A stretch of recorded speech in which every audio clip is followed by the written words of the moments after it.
That weather Awami লীগের ওই নৈতিক অবস্থান আছে নাকি আগামীতে রাজনীতি করতে পারবে কি পারবে না। বিকজ আওয়ামী লীগ জনগণের দল ছিল, কিন্তু আওয়ামী লীগ তার অরিজিন থেকে সরে গিয়েছে। আওয়ামী লীগ একটা খুনি রাজনৈতিক দলে পরিণত হয়েছে।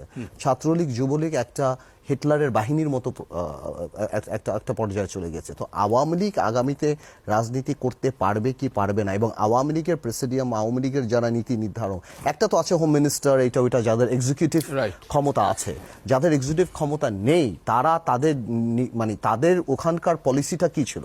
মানে আওয়ামী লীগ যদি আজকে প্রেসিডিয়াম বসে ঠিক করে না যত লোক মারতে হোক আমাদের ক্ষমতায় থাকতে হবে, তাহলে Awami League as a political institution is also liable. তো ওই ইনভেস্টিগেশনও করতে হবে যে আওয়ামী লীগ পলিটিক্যালি যদি চিন্তা করে বসে মিটিং করে, বা 14 দল যদি বসে মিটিং করে যে অ্যাট এনি কস্ট আমাদের ক্ষমতায় থাকতে হবে, তো তাহলে তো মাথায় রাখতে হবে যে Awami League itself is involved. So আওয়ামী লীগেরও বিচার হওয়া দরকার। অন্যদিকে যারা অন্য টুপিটাও পরা, মানে